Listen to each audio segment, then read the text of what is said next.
Hello बच्चों। आज हम लोग 11th क्लास का चैप्टर स्टार्ट कर रहे हैं।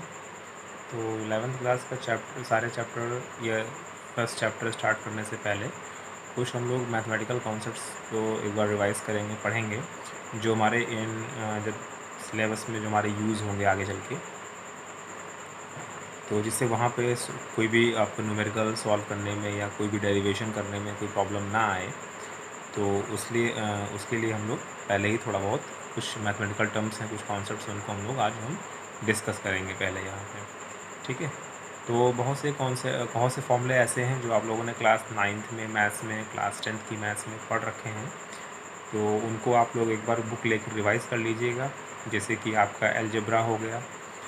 अलजेब्रा में से फॉर्मूले हैं, आपके आइडेंटिटीज़ हैं, आपकी a+b का होल स्क्वायर है, लाइक दिस, जो भी आपके आइडेंटिटीज़ हैं। ठीक है। तो जितना भी अलजेब्रा वाले आपके जो फॉर्मूले हैं वो सारे आपको याद होने चाहिए।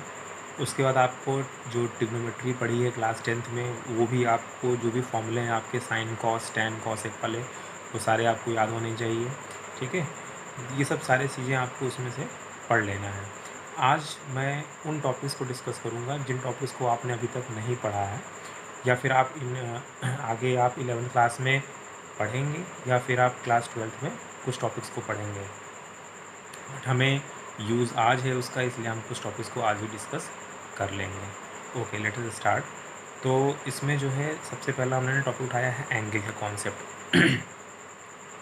तो एंगल के कॉन्सेप्ट में क्या है कि बहुत सारे अभी इसमें न्यूमेरिकल्स आएंगे, वहाँ पे हमारे पास एंगल का कॉन्सेप्ट आता है कि वहाँ पे यूज़ करते हैं degree to radian, radian to degree conversion, radian क्या होता है, डिग्री क्या होती है, मेजरमेंट कैसा करते हैं।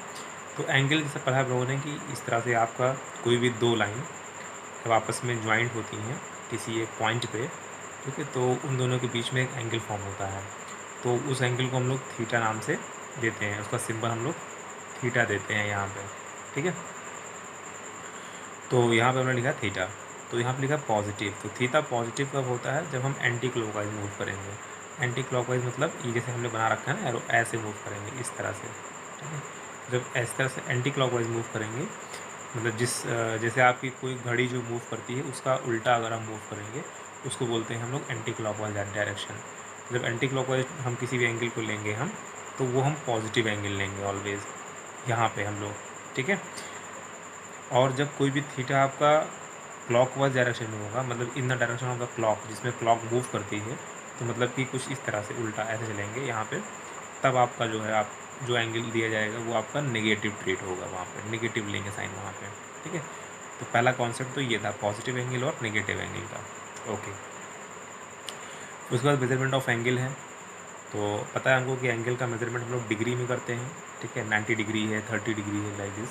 और हम लोग रेडियन में भी करते हैं। ठीक है। तो अब यहाँ पे अभी तक आप लोगों ने डिग्री तक कॉन्सेप्ट पढ़ा था, बट अब आपको मैक्सिमम जगह पे रेडियन का कॉन्सेप्ट मिलेगा। आंसर भी आपके रेडियन में आएंगे, सॉल्व भी आपको रेडियन में करना पड़ेगा, मैक्सिमम चीज़ें आपकी रेडियन में होंगी वहाँ पे। तो जैसे वन राइट एंगल क्या होता है, 90 डिग्री लिखते हैं, तो कुछ इस तरह से लिखा जाता है। तो 1 डिग्री का मतलब यहाँ पे हो जाएगा 60 मिनट। ठीक है। यहाँ पर अगर 1 डिग्री है तो 1 डिग्री को कहीं कहीं आप लोग 60 मिनट भी यूज़ करते हैं। ठीक है। तो उसको 60 मिनट को वहाँ पे 1 डिग्री बोला जाता है। तो इसको हम लोग शो जो करेंगे, ये तो 60 मिनट लिखा होगा, तो फिर आपका 60 और एक डैश लगा होगा, तो ये आपका 60 मिनट रिप्रेजेंट करेगा, या फिर आपको 1 डिग्री रिप्रेजेंट करेगा। ठीक है। उसके बाद 1 मिनट को हम लोग 60 सेकेंड के टर्म में रिप्रेजेंट करेंगे यहाँ पे, या फिर 60 डबल डैश लगा होगा यहाँ पे। तो 60 सेकेंड बोलो या 60 डबल डैश बोलो यहाँ पे। उसके बाद हम लोग देखते हैं कन्वर्जन। तो डिग्री टू रेडियन कन्वर्जन कैसे होता है। जैसे एग्जांपल लिया हमने यहाँ पे, 60 डिग्री को हमको कन्वर्ट करना है रेडियन में। तो रेडियन मतलब होता है कि वो वैल्यूज़ जो पाई के टर्म्स में आती हैं, जितनी भी आपके वैल्यूज़ पाई के टर्म्स में आती हैं वो हमारे रेडियन हो जाती हैं वहाँ पे। तो जैसे 60 डिग्री को रेडियन में कन्वर्ट करना है, तो 60 degree get multiplied with pi by 180 degree. तो ये हमारे पास ये फॉर्मूला रहेगा, 60 degree get multiplied with pi upon 180 degree. तो 63 ज़ा 180 होता है, तो पाई बाई 3 बचा, तो पाई बाई 3 इज़ रेडियन। मतलब 60 डिग्री लिखो, अगर डिग्री में लिखो तो 60 डिग्री लिखा जाएगा, और अगर रेडियन में लिखोगे तो पाई बाई 3 यूज़ होगा वहाँ पे। ठीक है। तो इसी तरह से हम जितने भी एंगल हैं डिग्री की टर्म में, उन सब को हम लोग पाई बाई 180 से मल्टीप्लाई करके और रेडियन में कन्वर्ट कर सकते हैं। ठीक है, जैसे हमने 90 का लिया, 90 degree multiplied with pi by 180, 92 ज़ा 180, तो पाई बाई 2 रेडियन हो गया। ठीक है, ऐसे 180 कन्वर्ट करेंगे तो 180 इंटू पाई बाई 180, 180 कट गया तो पाई रेडियन हो गया। तो इस तरह से हम जितने भी आपके डिग्री वाले कॉन्सेप्ट होते हैं वो सब हम लोग रेडियन में कन्वर्ट कर सकते हैं। फिर नेक्स्ट है हमारे पास रेडियन टू डिग्री। तो रेडियन टू डिग्री की हमारे पास एग्जांपल जैसे लिया है कि इसमें क्या करते हैं कि रेडियन में दे रखी, मतलब पाई की टर्म में वैल्यू दे रखी होंगी और हमें उसको डिग्री में कन्वर्ट करना होगा। तो pi by 2 multiplied with 180 by pi हो जाएगा। तो हमने यहाँ पे क्या किया था, पाई बाई 180 किया था, बट यहाँ पे क्या करेंगे हम लोग 180 बाई पाई, जस्ट उसका उल्टा कर देंगे। ठीक है, तो पाई पाई कैंसिल हो जाएगा, 2 9 ज़ा 18 0, तो यहाँ पर 92 ज़ा 180, तो यहाँ पर 90 डिग्री, तो यहाँ पे देखो डिग्री में कन्वर्ट हो गया।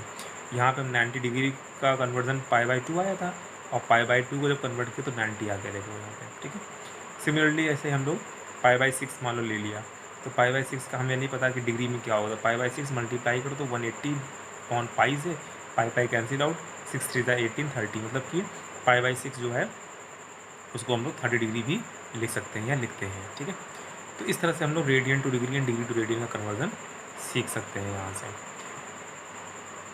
उसके बाद यहाँ पे हमारे पास एक और कॉन्सेप्ट फॉर्मूला जो यूज़ होगा आगे चल के, तो जैसे हम लोग के पास एक सर्कुलर पाथ होता है, सर्कुलर है यहाँ पे सर्कुलर पाथ, तो यहाँ पे हम लोग थीटा निकालते हैं। तो यहाँ पे जो इसका रेडियस, ये आपका सेंटर हो गया ओ, ठीक है, तो ये सेंटर हो गया, ये आपका रेडियस हो गया, ये भी रेडियस है, ये भी रेडियस है, और यहाँ पे ये जो पाथ है, जो आपका कर्व पाथ है इस तरह से यहाँ पे जो बना हुआ है, इसको हम लोग आर्क लेंथ बोलते हैं या लेंथ ऑफ आर्क बोलते हैं यहाँ पे। तो इसको हम लोग स्मॉल एल शेप शो करते हैं।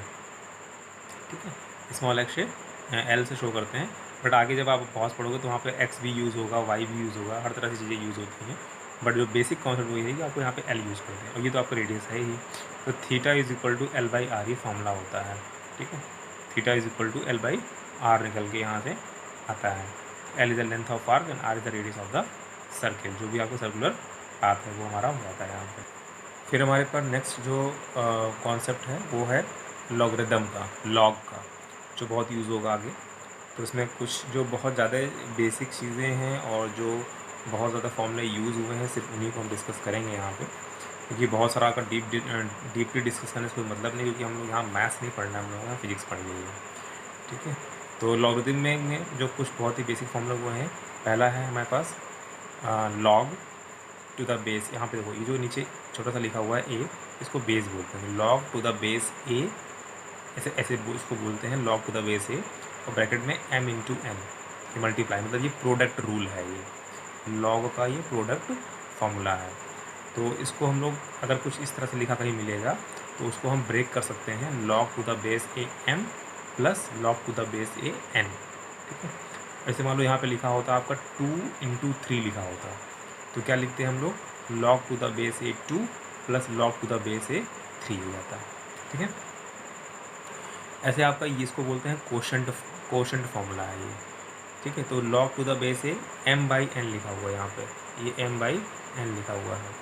ठीक है, तो यहाँ पे इसको जब ब्रेक करेंगे तो हो जाएगा log to the base a m minus log to the base A n हो जाएगा। ठीक है, यहाँ पे ठीक है, मान लो यहाँ पे लिखा होता है आपका x अपॉन वाई, तो log to the base A x minus log to the base A y हो जाता है। जो भी आपकी वैल्यूज़ लिखी होंगी वो कुछ इस तरह से आपके फॉर्मेट में आ जाएंगे लिख के। उसके बाद ये आपका होता है पावर फार्मूला, पावर फॉर्म में यहाँ log to the base a m की पावर n है, तो यहाँ पे पावर फार्मूला क्या होता है, यहाँ पे जो पावर होती है वो पहले लिख जाएगी, यहाँ जैसे n है पावर, तो पावर पहले आ जाएगी, फिर log to the base a m, जो बाकी बचा हुआ है आपका वो लिख जाएगा यहाँ पर। ठीक है, मान लो यहाँ पे लिखा है 2 की पावर 3 लिखी है, तो 3 पहले आ जाएगी पावर और लॉग टू द बेस 2 यहाँ पे हो जाएगा। क्लियर है, फिर यहाँ पे आपका है ये बेस चेंज के लिए, तो log to the base a m है मान लो, तो इसको लिखेंगे हम लोग log to the base b m into log to the base a b. तो इसका उतना यूज़ नहीं है, चाहो तो आप याद रखो, चाहो तो कोई बात नहीं, बट ये जो तीनों मैंने बताए हैं आपको, फर्स्ट सेकेंड एंड थर्ड, इन तीनों का आपको बहुत यूज़ मिलेगा, बहुत ज़्यादा यूज़ मिलेगा। ठीक है, तो आप इन तीनों को तो अच्छे से पढ़ लीजिएगा। अब कुछ एग्जांपल्स देखिए, मैंने समझा दिया आपको। जैसे यहाँ पे इसलिए यहाँ लिखा है log टू द बेस 3 27, ठीक है। तो अब यहाँ पे हमको निकालना है कि इसका वैल्यू कितनी है। log टू द बेस 3 और 27 लिखा है, तो इसकी वैल्यू क्या है। तो इसको हम मानेंगे let log to the base 3 27 is equal to n मान लिया है। n मान लो, x मान लो, y मान लो, कुछ भी मान सकते हो आप। देन 3 की पावर n, अब जो यहाँ पे इज इक्वल टू जो भी माना है हमने x y z, तो वो पावर में चला जाएगा किसकी, जो बेस है यहाँ पे, जो बेस है यहाँ पे उसकी पावर में चला जाएगा। और इज इक्वल टू 27, जो वैल्यू यहाँ लिखी थी वो इज इक्वल टू 27 हो जाएगी। तो यहाँ पे हम 27, अब 27 का मतलब क्या होगा, 3 की पावर 3 27, मतलब कि हमें कुछ जो वैल्यू यहाँ पे लिखी रहेगी उस वैल्यू को हमें कुछ इस तरह से लिखना है यहाँ पे कि वो पावर में आ जाए। जैसे 27 लिखा है तो 3 की पावर 3 लिखना है इसको। 8 लिखा होगा तो क्या लिखते हैं, 2 की पावर 3 लिखते हैं इस तरह से। तो यहाँ पे 3 की पावर 3 लिखा गया है। तो जब 3 की पावर 3 लिखा जाएगा तो 3 यहाँ की 3 यहाँ पे 3 की पावर n है और यहाँ पे 3 की पावर 3 हो जाएगी। तो बेस सेम हो गए और पावर क्या हो जाएगी, n इज इक्वल टू 3 हो जाएगी यहाँ पे। तो यहाँ पे n इज इक्वल टू 3 लिखा जाएगा, क्योंकि 3 को ही 3 पर मल्टीप्लाई किया गया, इसलिए 27 आया है, इसलिए n की पावर, इसलिए n की वैल्यू 3 हो जाएगी। फिर नेक्स्ट कॉन्सेप्ट है log टू द बेस 7 और 1 इज इक्वल टू 0 है। ये 0 हो जाता है, क्यों, क्योंकि log 1 की जो वैल्यू है वो 0 होती है, ठीक है। log 1 की वैल्यू 0 होती है। log to the base 1 is equal to 0, मतलब log to the base a, मतलब कि यहाँ जो बेस ए लिखा है यहाँ पे 1 2 3 कोई भी बेस लगा हुआ हो, 1 2 3 4 5 6 7 8 9 कुछ भी, हमेशा 1 log 1 की वैल्यू क्या रहेगी, 0 रहेगी। तो यहाँ पे कंफ्यूज करने के लिए कोई भी वैल्यू दे सकते हैं, तो कंफ्यूज नहीं होना है आपको, सिर्फ यहाँ देखना कि 1 है कि क्या है। अगर 1 है तो वो 0 हो जाएगा ऑटोमेटिकली, आप डायरेक्ट उसको 0 लिख देना वहाँ पे आंसर उसका। उसके बाद log 34 है, मान लो log 34 बेस में 34 है और मेन वैल्यू आपकी 34 है यहाँ पे। तो अगर बेस भी सेम हो और मेन वैल्यू भी आपकी सेम हो यहाँ पे, ठीक है, तब क्या हो जाएगा, उसकी वैल्यू हमेशा 1 रहेगी, ठीक है। अगर बेस और मेन वैल्यू दोनों सेम है आपकी, तो आपकी वहाँ पे उसकी वैल्यू 1 रहेगी। तो इस तरह से यहाँ पे फॉर्मूला बनता है log टू द बेस ए मैंने लिखा इज इक्वल टू 1 ऑलवेज, ठीक है। अब यहाँ 34 लिखा है, यहाँ पे आप 2 भी सकते हो, 12 कर सकते हो, मतलब यहाँ पे जो नंबर यहाँ लिखो वो नंबर यहाँ लिख दो। अगर ऐसा कुछ करते हो तो हमेशा उसकी वैल्यू 1 ही रहेगी, ओके। अब ऐसे क्वेश्चन पॉइंट में से बहुत से लोग आपके माइंड में क्वेश्चन आ रहा होगा कि पॉइंट, कि हमने यहाँ पे कोई भी अभी तो पॉइंट में बात नहीं की। मान लो कोई पॉइंट में कोई दे रखा है वैल्यू, ठीक है, मान लो log 4.5 दे रखा है आपको। तो 4.5 को हम लोग क्या लिख सकते हैं, पहले log 9/2, क्योंकि 9/2 को डिवाइड करोगे तो क्या हो जाएगा 4.5, तो 9/2 हो गया। अब 9/2 कौन सा रूल लगेगा इसमें, कोशेंट रूल लगेगा। देखो यहाँ पे कोशेंट रूल लगा दिया, log 9 माइनस log 2 हो गया। अब log 9 की वैल्यू आपको याद करनी पड़ेगी, log 2 की वैल्यू याद रखनी पड़ेगी, ठीक है। तो दोनों, उसके बाद यहाँ अब देखो log 9 को अगर आप याद रख सकते हो पहले तो अच्छी बात है, अगर नहीं याद रख सकते हो तो आप log 9 को भी ब्रेक कर सकते हो। कैसे, log 9 का मतलब क्या हो जाएगा, 3 की पावर 2, मतलब 3 3 9 होता है, तो 3 की पावर 2 लिख सकते हैं। तो 3 की पावर यहाँ 2 लिखी जाएगी। जैसे मान लो कि यहाँ पे लिख दिया मैंने log 3 की पावर 2, तो इसमें क्या लगेगा, इसमें पावर रूल लगेगा। पावर रूल में क्या हो जाएगा, जो पावर होती है पहले आ जाएगी और फिर हो जाएगा log 3, 2 log 3। तो यहाँ पे देखो हमने log 9 को हमने इसीलिए यहाँ पे 2 log 3 यूज़ किया है और माइनस log 2 हो गया। अब क्या, अब यहाँ पे इजी होगी, इजी क्या हो गया, आपको log 9 की वैल्यू याद रखने की जरूरत नहीं है, अब आपको सिर्फ log 2 की वैल्यू याद रखने की ज़रूरत है और log 3 की वैल्यू याद रखने की ज़रूरत है, ठीक है। तो इस तरह से आप यहाँ पे वैल्यूज़ याद रखें तो आप यहाँ पे ये मल्टीप्लाई में होता है, तो 2 × log 3, क्योंकि आपको सॉल्व करके यहाँ से आप आंसर इसका निकाल सकते हो, ठीक है। अच्छा, फिर उसके बाद जो है अब बात करते हैं वैल्यूज़ की। हमने बात यहाँ की है तो बात कर लेते हैं वैल्यूज़ की, क्या वैल्यूज़ होती हैं इनकी। तो देखो यहाँ पर आपको सारी वैल्यूज़ नहीं याद रखनी है, मैं आपको कुछ ट्रिक्स बता दूंगा, आप उससे याद रख सकते हैं जो आपको माइंड में हमेशा रहेंगे। log 1 की वैल्यू 0 होती है हमेशा, जो आपको याद होनी चाहिए हमेशा, और log 10 की वैल्यू हमेशा 1 होती है। तो log 1 की वैल्यू और log 1 की वैल्यू और log 10 की वैल्यू हमेशा आपकी 1 होती है, इसकी 0 होती है, इसकी 1 होती है। अब बात करते हैं log 2 की। log 2 की वैल्यू 0.3010 होती है, ठीक है। एक बात और बच्चों में कि आप जब log की वैल्यू यूज़ करोगे ना, जैसे log 2 log 3, तो वहाँ पे आपको एक बात ये याद रखनी है कि पूरी वैल्यूज़ लिखोगे, 3010 है तो 3010 लिखोगे वहाँ पे, ठीक है। तो ये नहीं पता लगा शॉर्ट में 0.3 लिख दिया, नो, ऐसा मत करना आपको, तो फिर आपका आंसर बहुत डिफरेंस हो जाएगा। तो कोशिश करिएगा कि आप सारी वैल्यूज़ लिखिए। वैसे अगर नहीं 4 तक लिख पाते हैं तो कम से कम एटलीस्ट 3 तक तो लिखिए एग्ज़ाम में। ओके, फिर नेक्स्ट है आपका log 3। log 3 की वैल्यू होती है 0.4771 होती है, ठीक है। अब log 4 है। अब log 4 आपको याद रखने की ज़रूरत नहीं है। क्यों? क्योंकि log 4 को हम लोग कैसे लिख सकते हैं? log 4 को log 2 की पावर 2 पावर रूल लगाएंगे तो 2 पहले आ जाएगा log 2। अब log 2 की वैल्यू पता है हमको 0.3010, 30 10 याद आ गया, ठीक है। तो यहाँ तो 2 मल्टीप्लाई 3010 तो क्या हो जाएगा 6020 हो जाएगा। तो इसको आपको याद रखने की ज़रूरत नहीं है। log 5 जो है आपको याद रखना पड़ेगा। इसमें 6989 है। तो log 6 आपको याद रखने की ज़रूरत नहीं है। क्यों? क्योंकि यहाँ पे हमारे पास 6 को क्या लिख सकते हैं 2 × 3 2 3 6 होता है। तो अब यहाँ पे कौन सा रूल लगेगा? प्रोडक्ट रूल लगेगा। तो 2 3 जा 6 हो जाएगा। log 2 और प्लस log 3। अब log 2 को आप याद रखना है, log 3 आपको याद है। दोनों वैल्यूज़ लिखिए और जोड़ दीजिए, जो भी आपका आंसर आएगा वो log 6 का वैल्यू जाएगी यहाँ पर। ऐसे log 7 जो है आपको 0.8450 याद रखना पड़ेगा। log 8 आपको फिर से आपको याद रखने की ज़रूरत नहीं है। क्योंकि हम लोग 2 की पावर 3 ले सकते हैं, ठीक है। और फिर पावर रूल से क्या हो जाएगा 3 पहले आ जाएगा। log 2 की वैल्यू हमको पता है कितनी होती है 3010 यहाँ पे 0.3010 मल्टीप्लाइड विद 3 कर देंगे, जो वैल्यू आएगी वो आपको log 8 की वैल्यू हो जाएगी वहाँ से। log 9 भी याद रखने की ज़रूरत नहीं है। क्यों? क्योंकि 3 की पावर 2 ले सकते हैं, तो फिर से पावर रूल लगा देंगे तो 2 पहले आ जाएगा, फिर इंटू log 3 हो जाएगा। log 3 की वैल्यू हमको पता है, तो हमें log 9 नहीं याद रखना है, log 8 नहीं याद रखना है, log 6 नहीं याद रखना है, log 4 नहीं याद रखना है। तो 1 2 3 4 वैल्यूज़ आपको याद नहीं रखनी है। log 1 हम लोग 1 से स्टार्ट करते हैं और 10 तक जाते हैं मैक्सिमम, ठीक है। बाकी 11 12 नहीं पूछा जाता है। आपको 1 से लेकर 10 तक ही याद हो, बहुत है इतना आपके लिए, ठीक है। फ़िलहाल बहुत ठीक है। तो यहाँ पे हमारे पास जो है log 1 का हम लोग स्टार्टिंग में 0 और लास्ट में 1, 0 और 1 के बीच में सारी वैल्यूज आती है। log की जो वैल्यू 0 1 के बीच में रहेंगी यहाँ पे, तो जितनी वैल्यू यहाँ पे देखो ये सब 0 और 1 के बीच में ही यहाँ पे है, ठीक है। तो 10 की 1 हो गई और 1 की 0 हो गई यहाँ पे, क्लियर है। बाकी आपको 2 और 3 याद रहेगी, तो अगर आपको 2 और 3 याद रहेगी तो आप मैक्सिमम वैल्यूज़ निकाल सकते हो, ठीक है। थोड़ा सा फॉर्मूले को और कॉन्सेप्ट को यूज़ करके। थोड़ा सा कॉन्सेप्ट ये है टाइप्स ऑफ लॉग जो है आपको 2 तरह के देखने को मिलेंगे यहाँ पे। पहला जो है आपका उसको बोलते हैं नेचुरल लॉग, जिसको हम लोग ln देखने को मिलेगा, कहीं कहीं आपको ln देखने को मिलेगा, या फिर log to the base e मिलेगा, मतलब कि कुछ इस तरह से देखने मिलेगा, log और बेस में e मिलेगा, इसे बेस में।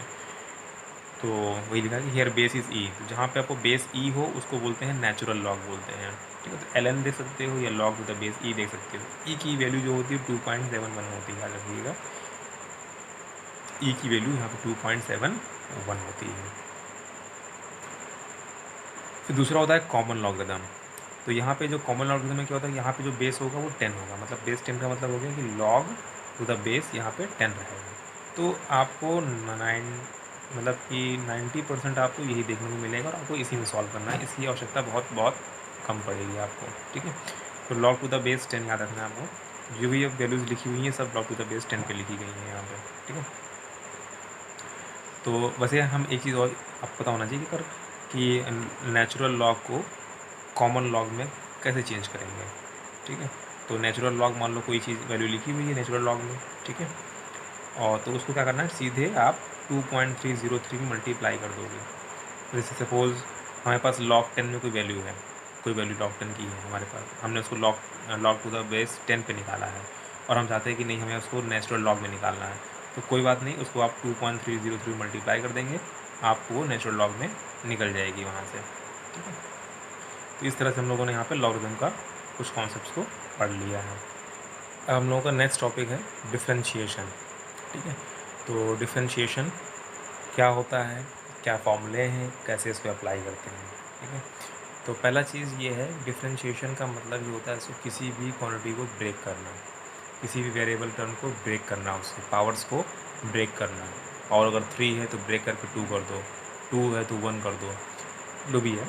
तो इस तरह से हम लोग उसकी ब्रेकिंग करते हैं। डिफरेंशिएशन मतलब होता है ब्रेक करना किसी चीज़ को, छोटे छोटे पार्ट्स में उसको करना, ठीक है।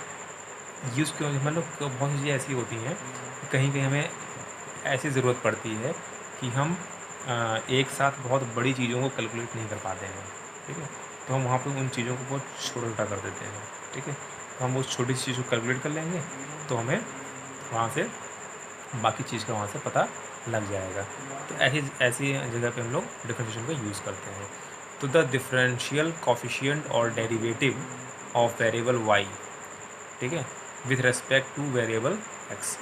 तो यहाँ पे दोनों वेरिएबल हैं, वाई भी वेरिएबल है और एक्स भी variable, is defined as the instantaneous. Instantaneous मतलब होता है किसी एक इंस्टेंट टाइम पे, 0.1 सेकेंड पे, 1 सेकेंड पे, 2 सेकेंड पे, instantaneous rate of change of y with respect to एस एक्स, ठीक है। तो it is denoted by d y by d x.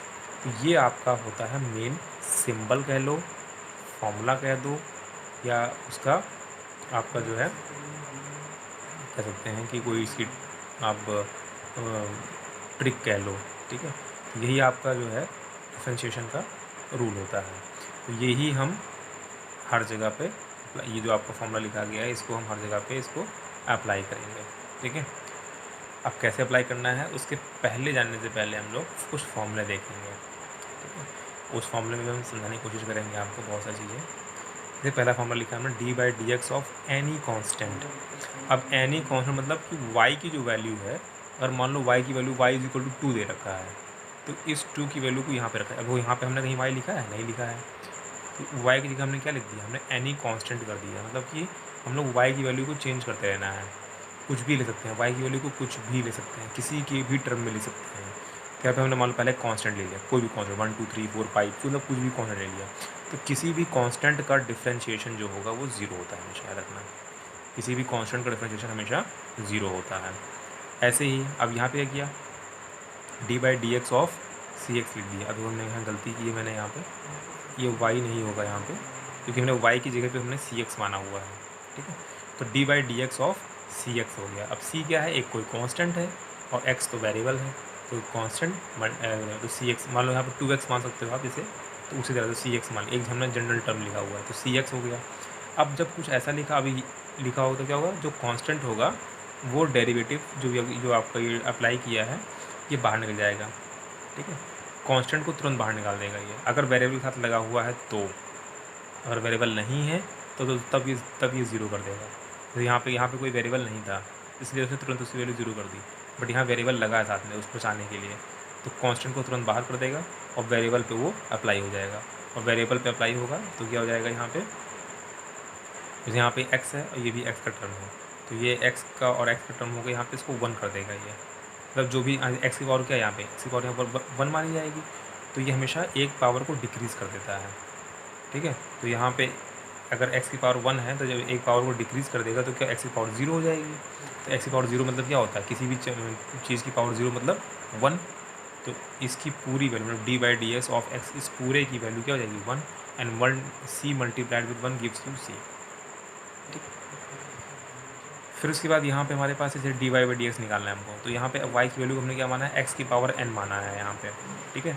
तो यहाँ पे हम लोग इसके अप्लाई करेंगे, तो यहाँ पे क्या हो जाएगा, पहले जो पावर लिखी है उसको लिखेंगे, फिर जो वेरिएबल लिखा है उसको लिखेंगे, फिर उस पावर में से एक माइनस कर देंगे, 1 माइनस कर देंगे, ठीक है। जैसे मान लो यहाँ पे पावर होती 2, पावर यहाँ 2 होती, तो 2 यहाँ लिखा जाता, फिर x लिखा जाता, फिर 2 माइनस 1 कर देते हैं, ठीक है। 3 लिखी होती तो 3 माइनस 1 कर देते हैं, 3x 3 माइनस 1, कुछ भी लिखा होता तो वो टर्म उसमें से एक माइनस कर देंगे। इसको बोलते हैं पावर रूल, इसको बोलते हैं पावर रूल। जैसा नाम है पावर रूल, वैसे इस फॉर्मूले की पावर भी बहुत देखने को मिलेगी आपको आगे चल के। ये आपको फॉर्मूला 90% जगह पे यूज़ करने को मिलेगा, इसलिए आप इस फॉर्मूले को तो बहुत अच्छी तरह से याद रखिएगा, ठीक है। और ये कांस्टेंट का 0 होता है, ये तो आपको बहुत ही बेसिक कांस्टेंट है, इसको आपको माइंड में होना चाहिए ये आपके, ठीक है। उसके बाद है कुछ ट्रिग्नोमेट्री के भी डिफ्रेंशिएशन होते हैं, D by d x of sine x का, तो साइन एक्स का कॉस एक्स हो जाएगा डिफ्रेंशिएशन, डायरेक्ट लिख देना वहाँ में। ऐसे आपका कॉस एक्स का पूछा जाए तो माइनस साइन एक्स हो जाएगा, टेन एक्स का पूछा जाए तो सेक स्क्वायर एक्स हो जाएगा, लॉग एक्स का पूछा जाए तो 1/x हो जाएगा, ई की पावर x का पूछा जाए तो ई की पावर x ही एज इट इज़ रहता है, ठीक है। तो इसका यूज़ आपको मिल सकता है कहीं देखने को, और जो पावर रूल बताया इसका यूज़ मिल सकता है देखने को, और साइन एक्स कॉस एक्स का मिल सकता है। बाकी जो ये सब 2-3 टर्म है उनको ज़्यादा यूज़ नहीं मिलेगा, मैक्सिमम यूज़ आपको इन्हीं दोनों का मिलने वाला है, ठीक है। अब कुछ इसे हम लोग यहाँ पे देख लेते हैं। जैसे हमने d by d x of 2x+3 लिखा है। अब कैसे अप्लाई करते हैं देखने तरीका देख लेते हैं। तो पहले ये यहाँ पे इंटर करेगा, ब्रैकेट तोड़ेगा, अंदर इंटर करेगा। तो पहले टर्म, यहाँ पे 2 टर्म हो गए ना, तो पहले टर्म के पास जाएगा ये। तो पहले टर्म के पास गया तो देखा यहाँ पे 2x लिखा हुआ है। तो मैंने क्या था कि 2 को बाहर कर देगा क्योंकि कॉन्स्टेंट है। तो x के पास जाएगा, तो x की पावर यहाँ पे 1 है, तो एक पावर कम कर देगा, तो x की पावर 0 हो जाएगी। तो x की पावर 0 मतलब 1 हो गया। तो 2 मल्टीप्लाइड विथ 1 ये लिख दिया है। फिर प्लस लगा है, प्लस लगा दिया यहाँ पे। इसके पास फिर ये इसकी 3 के पास गया। 3 को क्या देखा कि कांस्टेंट है, इसके साथ कोई वेरिएबल नहीं है ऐसा जो उसको बचा सके, ठीक है। तो पूरे को 0 कर देगा ये। तो 2 × 2 हो गया प्लस 0। तो यहाँ पे आंसर 2, मतलब इस पूरे का आंसर 2 हो गया। जब आप कई बार प्रैक्टिस करोगे तो आप देखते ज़्यादा हो कि ये इसका आंसर 2 हो जाएगा, ठीक है। ऐसे ही फिर आपको नेक्स्ट जैसे D by d x x की पावर 6 है, तो यहाँ पे क्या लगेगा, पावर रूल लगेगा। 6 पहले लिख दिया, फिर x लिखेंगे, फिर 6 में से एक माइनस कर देंगे। तो यहाँ पे जब एक माइनस करेंगे तो यहाँ 5 हो जाएगा, तो 6x की पावर 5 हो गया। बस ये आपका आंसर हो जाएगा। उसके बाद डी बाई डी एक्स है, ब्रैकेट में 1/x की पावर 3 लिखा है मान लो। अब क्या करेंगे यहाँ पे क्या करना है कि कोई दिक्कत नहीं है, x की पावर 3 को ऊपर लिख देंगे तो क्या होगा, x की पावर -3 हो जाएगा। फिर यहाँ पे पावर रूल लग जाएगा, -3 क्योंकि पावर में क्या है -3 है, तो -3x और -3 में -1 करेंगे क्योंकि -1 करते आए हम लोग, ठीक है। तो -1 पर -3 -1 -4, तो -3x की पावर -4 हो जाएगा। बस ये आंसर हो गया आपका। तो इस तरह से आपकी ये सब वैल्यूज़ निकाली जाएंगी। अब जैसे एक चीज़ और है कि हम लोग जैसे वेलोसिटी को हम लोग क्या लिखते हैं, ds/dt, ठीक है। तो ये भी, तो यहाँ पे क्या मतलब, यहाँ पे यही मतलब है कि जो आपका डिस्प्लेसमेंट या डिस्टेंस है वो टाइम के रिस्पेक्ट में चेंज हो रहा है, ठीक है। अब यहाँ पे हम लोग आगे चल के हम लोग और इसको और इस तरह से लिख सकते हैं, dx/dt भी लिखा देखा मिलेगा, dy/dt भी देखने मिल सकता है, dz/dt भी। तो ये चाहे dx/dt हो, चाहे dy/dt हो, चाहे dz/dt हो, कुछ भी आपका अगर बाई dt है आपका, तो आपका वेलोसिटी रिप्रेजेंट करेगा वहाँ पे, ठीक है। वहाँ पे वो चीज़ वेलोसिटी रिप्रेजेंट करेगी। ऐसे ही आपको यहाँ पे जैसे a = होता है वेलोसिटी अपॉन टाइम होता है, तो dv/dt हो गया। या फिर इसको हम लोग d2s/dt² भी लिख सकते हैं, इसको बोलते हैं डबल डिफ्रेंशिएशन। जैसे हमने यहाँ बताया ना, जो भी आपको डिफ्रेंशिएशन बताया, ये सब आपका सिंगल डिफ्रेंशिएशन है। ऐसे आपका डबल होता है, ट्रिपल होता है, ठीक है। तो जैसे जैसे क्लासेस बढ़ती जाती हैं, बट आपकी क्लास में यहाँ पे सिर्फ डबल डिफ्रेंशिएशन तक ही है, तो आपको डबल डिफ्रेंशिएशन तक आना चाहिए। तो डबल डिफ्रेंशिएशन कोई बहुत टफ नहीं है। जो भी जैसे सपोज आपने इसका सिंगल डिफ्रेंशिएशन किया, कहाँ गया, हाँ, जैसे मान लो कि ये फॉर्मूला ये आपका था वैल्यू थी, ठीक है। इसका आपने सिंगल डिफ्रेंशिएशन करके इसका आंसर आ गया 2। अब इसका एक बार और डिफ्रेंशिएशन कर देना, तो dy/dx ऑफ 2 क्या हो जाएगा, कांस्टेंट है तो 0 हो जाएगा। तो इस फॉर्मूले का मतलब इस y की वैल्यू का डबल डिफ्रेंशिएशन 0 हो जाएगा। सिंगल डिफ्रेंशिएशन करने पहले इसको सिंगल करो, फिर सिंगल के बाद जो आंसर है फिर उसका फिर एक बार सिंगल करो, वो आपका डबल डिफ्रेंशिएशन में आता है। ऐसे ट्रिपल के लिए फिर उसका एक बार और कर दोगे तो ट्रिपल हो जाएगा। इस तरह से ट्रिपल खैर यूज़ नहीं है, तो डबल तक आपको याद रखना तरीका। तो ऐसे ही हम लोग a को हम लोग dv/dt होता है फॉर्मूला, वेलोसिटी अपॉन टाइम, तो इसको हम लोग d2s/dt²। अब ये कैसे आगे देख लेते हैं, देखो इसे d/dt लिखा हमने, ठीक है। और वेलोसिटी वैल्यू क्या है यहाँ पे, ds/dt, तो हो जाएगा ds/dt, ठीक है। तो यहाँ पे देखो dd है ना, d का स्क्वायर हो जाएगा, यहाँ पे s है तो s हो जाएगा, ठीक। यहाँ पे dt है तो dt मतलब क्या हो जाएगा, dt का स्क्वायर हो जाएगा। इसलिए देखो d2s/, इसको पढ़ेंगे d2s/dt² पढ़ेंगे यहाँ पे, ठीक है। तो एक्सेलरेशन को हम लोग d2s/dt² लिख सकते हैं यहाँ पे। तो d2s लिख सकते हैं आप यहाँ पे d2, अब इसको क्या कहते हैं, d2x/dt² भी सकता है, d2y/dt² सकता है, d2z/dt² सकता है, लिख सकते हैं हम यहाँ पे, ठीक है। तो इस तरह से आपकी वैल्यूज़ यहाँ पे चेंज हो जाएंगी। अब एक क्वेश्चन और आपके माइंड में अगर या सोच रहे होंगे कि यहाँ हमने हर जगह पे x यूज़ किया हुआ है, तो बहुत से बच्चे सोच रहे होंगे कि यहाँ पे वो क्या सिर्फ x ही रहेगा या कुछ और, नहीं, यहाँ पे कुछ भी हो सकता है, x हो सकता है। अगर वो यहाँ पे मैंने d, देखो यहाँ पे क्या लिखा है मैंने, यहाँ पे मैंने d यूज़ कर दिया है, ठीक है। तो ऐसा कुछ ज़रूरी नहीं है कि आपको हमेशा यहाँ पे x ही देखने को मिले, कभी t मिल सकता है देखने को, कभी x मिल सकता है, कभी y मिल सकता है, कभी z मिल सकता है, कुछ भी मिल सकता है। बस आपको ये याद रखना है कि अगर जैसे मैं आपको एक क्वेश्चन यहाँ पे दिखाता हूँ एक करके। मान लो आपको कोई y की वैल्यू मान लो यहाँ पे दे रखी है t² + 2 दे रखी है, ठीक है। अब आपसे बोले कोई आपसे कि dy/dx निकालो, यहाँ पे dy/dx निकालो इसका, ठीक है। तो ये पॉसिबल नहीं हो पाएगा, dy/dx इसका निकल नहीं पाएगा। क्यों? क्योंकि हम लोग डिफरेंशिएशन यहाँ पे x के टर्म करेंगे और यहाँ पे y की जो वैल्यू है वो x पे कहीं डिपेंड ही नहीं कर रही है, ठीक है। तो ये भी देखना है कि जो y की वैल्यू हमें दे रखी है क्या उसमें x है कि नहीं है। अगर x नहीं है तो वो डिफरेंशिएशन नहीं होगा फिर वहाँ पे, ठीक है। तो अगर यहाँ पे t है तो यहाँ पे t है तो इसका मतलब यहाँ पे t होना चाहिए, क्योंकि y की वैल्यू t पे डिपेंड कर रही है तो वो t हो जाएगा। अब dy/dt से करोगे तब ये निकल जाएगा आराम से। तो ये चीज़ आपको रखनी है कि y की वैल्यू किस टर्म में दे रखी है यहाँ पे, ठीक है। बहुत बड़ी क्लासेस में इसको भी सॉल्व करने के तरीके होते हैं, बट यहाँ पे आपको कुछ ऐसा नहीं सॉल्व करना है जिससे आपको कंफ्यूज मत होइए, ठीक है। बस याद रखिएगा कि यहाँ पे जिसके रिस्पेक्ट में आप कर रहे हैं वो चीज़ वहाँ पे शो होनी चाहिए, तभी आपका जितने फॉर्मूले बताया हूँ वो सारे फॉर्मूले तभी वैलिड होंगे जब आपका y की वैल्यू उसी पे डिपेंड करेगी जिसके रिस्पेक्ट में आप डिफरेंशिएशन कर रहे हो। जैसे यहाँ पे t के रिस्पेक्ट में डिफरेंशिएशन हो रहा है, ठीक है। यहाँ पे हम लोग x के रिस्पेक्ट में डिफरेंशिएशन, अब यहाँ देखो यहाँ भी x है यहाँ भी x है, ईजिली फॉर्मूला अप्लाई हो रहा है देखो यहाँ पे। अब यहाँ पे अगर t हो जाता तो यहाँ पे x होता तो ये अप्लाई नहीं पाता, आगे ये बढ़ नहीं पाता फॉर्मूला, ठीक है। तो ये चीज़ आपको यहाँ पर याद रखनी है, ठीक है स्टूडेंट्स। अब आते हैं, बात करते हैं इंटीग्रेशन की। इंटीग्रेशन क्या होता है?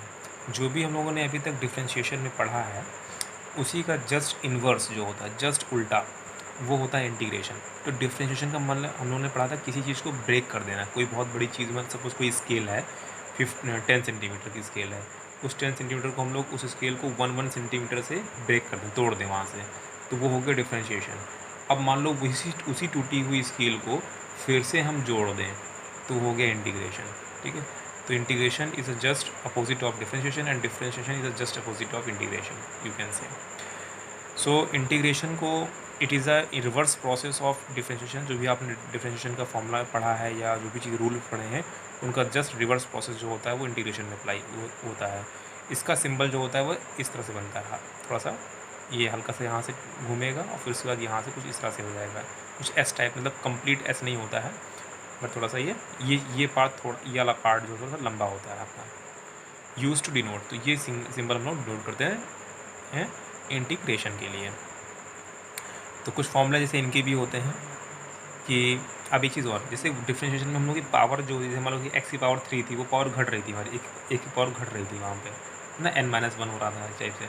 यहाँ पे पावर बढ़ेगी, ठीक है। जैसे यहाँ पे पावर रूल है, जैसे वहाँ पे पावर रूल था, जैसे ये इसका पावर रूल है, ठीक है। तो x की पावर n dx है। अब वहाँ पे dx नीचे था देखो यहाँ पे, और यहाँ पे मल्टीप्लाई में, वहाँ डिवाइड में dx था, यहाँ पे मल्टीप्लाई में dx है। जस्ट हर चीज़ उल्टा मिलेगा आपको यहाँ पे।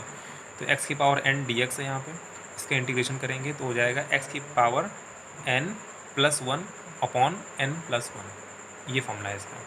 ये फॉर्मूला बहुत यूज़, प्लीज़ अब बच्चों आप लोग ये फॉर्मूला ज़रूर से ज़रूर याद रखिएगा। 90% फॉर्मूला आपका यूज़ होगा आगे चल के, तो इस फॉर्मूले को ज़रूर याद रखिएगा आप लोग। तो दोनों, चाहे डिफरेंशिएशन हो चाहे इंटीग्रेशन हो, दोनों का पावर रूल जरूर याद रखिएगा आप लोग। फिर यहाँ पे जैसे अब यहाँ पे तुम्हारे पास x की पावर n थी, dx था, तो ये फॉर्मूला आ गया।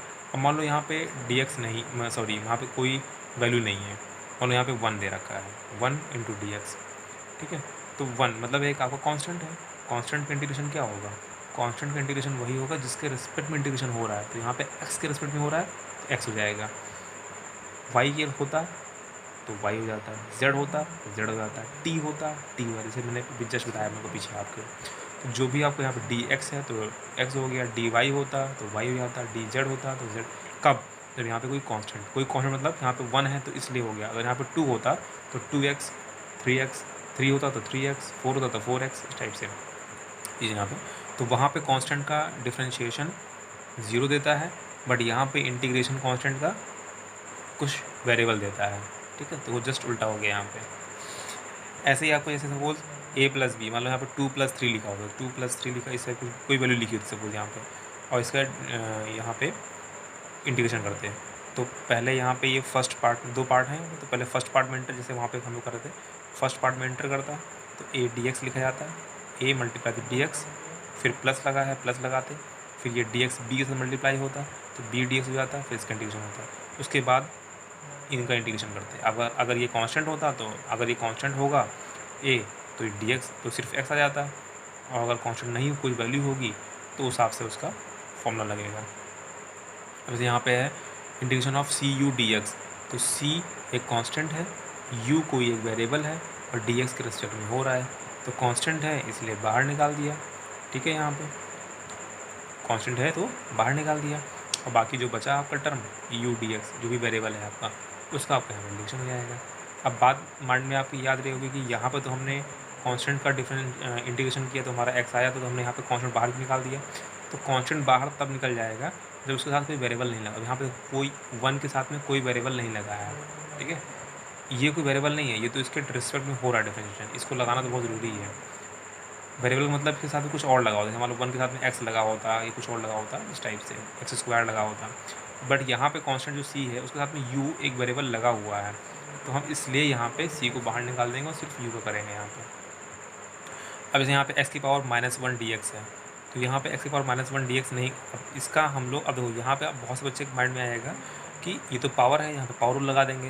अब जैसे ही पावर रूल लगाओगे देखो यहाँ पे, अब हमें पावर रूल लगाएंगे क्या होगा, एक्स की पावर -1, तो यहाँ पे देखो पावर रूल है, तो एक्स की पावर माइनस मतलब -1 + 1 -1 + 1, तो -1 + 1 क्या हो जाएगा 0, तो डिनोमिनेटर में 0 आएगा, और डिनोमिनेटर 0 मतलब इन्फिनिटी, तो वो पावर रूल यहाँ पे अप्लाई तो नहीं हो पाएगा।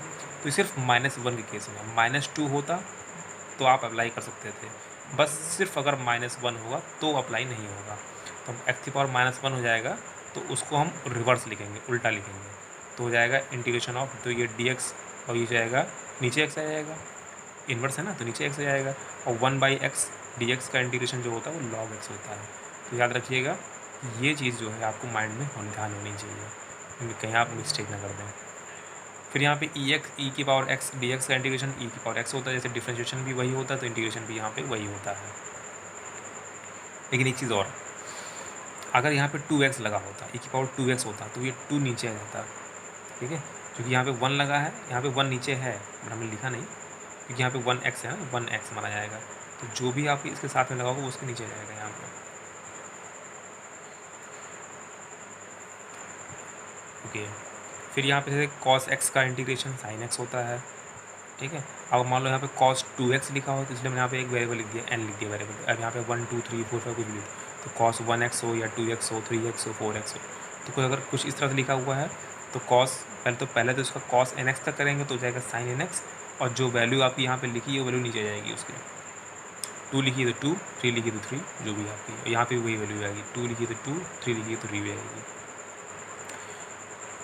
ठीक है, अब जैसे यहाँ पे कोई क्वेश्चन यहाँ पावर रूल का किया हमने x² dx, तो x की पावर 2 है, मतलब x की पावर 2 + 1 कर देंगे अपॉन 2 + 1, तो x की पावर 3/3 + c लिख दिया हमने। देखो यहाँ पे क्या होता है, जैसे कि इंटीग्रेशन जब करते हैं तो मैथ्स में पढ़ोगे, वैसे फिजिक्स में आपको इसको करने की ज़रूरत नहीं है, बट फिर मैंने आपको कॉन्सेप्ट आपको पता होना चाहिए इसलिए बता दिया मैंने कि जब कभी भी इंटीग्रेशन करते हैं किसी को तो लास्ट में हम लोग +c कर देते हैं। किसी किसी में आपको i भी देखने को मिलेगा, +i भी देखने को मिलेगा, तो इसको हम लोग इंटीग्रेशन कांस्टेंट बोलते हैं। तो हमेशा जब इंटीग्रेशन किसी चीज़ करते हैं तो वो इंटीग्रेशन जो है अपना एक कांस्टेंट छोड़ देता है वहाँ प्लस में।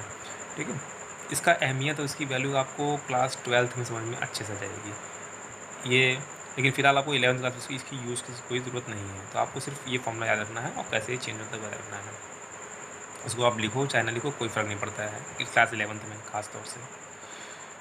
उसके बाद हमारे पास x की पावर -3 dx है। ठीक है, तो -3 + 1 अपॉन -3 + 1 हो जाएगा। देखो यहाँ पे -1 नहीं था, -3, तो -3 वाले में हम पावर रूल लगा सकते हैं, -2 में पावर रूल लगा सकते हैं, -1 पावर रूल नहीं लगा सकते हैं, वो हमने देख लिया क्यों नहीं लगा सकते, क्योंकि नीचे 0 आ जाता है। तो यहाँ पे भी सॉल्व करेंगे तो इस तरह जाएगा। फिर एक आपका होता है इसमें डेफिनेट इंटीग्रल, तो अभी तक हमने पढ़ा वो क्या था, वो हमारा इनडेफिनेट इंटीग्रल था। तो इनडेफिनेट इंटीग्रल में लिमिट्स नहीं लगी होती, तो यहाँ पे कहीं लिमिट्स नहीं लगी हुई हैं, कहीं भी किसी भी चीज़ में लिमिट्स नहीं लगी हुई हैं। और डेफिनेट इंटीग्रल में क्या लिमिट्स लग जाती हैं, 1 से 2, 2 से 3, 5, मतलब कोई भी लिमिट लग सकती है, तो ऐसा कोई फिक्स नहीं है, लिमिट कोई भी लग सकती है। ठीक है, जब लिमिट लग जाएगी तो क्या हो जाएगा, कोई फ़र्क नहीं पड़ेगा, कोई ख़ास फ़र्क नहीं पड़ेगा, जो आपने फॉर्मूले पढ़े हैं वो सारे फॉर्मूले वैसे ही एज इट इज़ अप्लाई होंगे। बस फ़र्क ये पड़ेगा जब सारा कुछ आप कैलकुलेट कर लोगे लास्ट में आप ब्रैकेट लगा देना और वो लिमिट ऐसे लगा देना, जैसे अभी यहाँ पे 1 2 ऐसे लगा हुआ है। देखो अब हमने एक्स और डी एक्स का हमने इंटीग्रेशन कर दिया, ठीक है, पावर रूल लगा के सब कुछ सॉल्व हो गया। सब कुछ सॉल्व होने के बाद हमने क्या कर दिया, इसको ब्रैकेट बंद करके यहाँ पे ये लिमिट लगा के हमने 1 और 2 ऐसे लिख दिया यहाँ पे। इसको बोलते हैं लोअर लिमिट, इसको बोलते हैं अपर लिमिट। फिर उसका क्या करेंगे, जो ये लिमिट्स लगी होती है ना, एक्चुअली ये जो अंदर जो वेरिएबल लिखा होता है ना, ये एक्स, ये या फिर जिसके रेस्पेक्ट में करते हैं, जैसे मानो यहाँ पे एक्स, तो यहाँ पे भी एक्स है, तो उसकी वैल्यू होती है ये। तो देखो यहाँ पे एक्स स्क्वायर लिखा है, तो क्या करेंगे, यहाँ पर एक्स की जगह पे हम पहले 2 रखेंगे, तो 2 का स्क्वायर, क्योंकि स्क्वायर लगा था, 2 का स्क्वायर अपॉन 2, फिर माइनस साइन लगे, माइनस फॉर्मूले का रहेगा, तो माइनस साइन लगेगा। उसका लोअर लिमिट रखेंगे यहीं पे, पहले हमने यहाँ पर यहाँ एक्स की जगह पर 2 रखा था, अब यहीं पे 1 भी रखेंगे, तो माइनस, तो फॉर्मूले का हो गया 1, इसकी जगह पे 1 का स्क्वायर अपॉन 2, फिर आप सॉल्व करके जो आंसर आएगा वो उसका आंसर हो जाएगा। तो कुछ इस तरह से आपको चीज़ें ध्यान में रखनी है। तो लिमिट्स आपको इस तरह से अप्लाई करनी है। तो मान लो, अगर मान लो सपोज़ यहाँ पे क्या बोलते हैं, टी होता, डी टी हो जाता, और यहाँ पे भी टी होता, तब आपको यहाँ पे टी स्क्वायर हो जाता है अपॉन 2, तब आपका यहाँ पे, तब भी यहाँ पे आपका 2 जो है वो, तब यहाँ पे 2 जो है टी की वैल्यू होती, अब यहाँ पे 2 जो है वो एक्स की वैल्यू है। तो इस तरह से चीज़ें देखने को मिलेंगी। Okay students, thank you. और इससे रिलेटेड जो भी क्वेश्चंस होंगे, ठीक है, वो आप सॉल्व करिएगा, एंड इफ़ कोई इशू आता है देन यू कैन आस्क।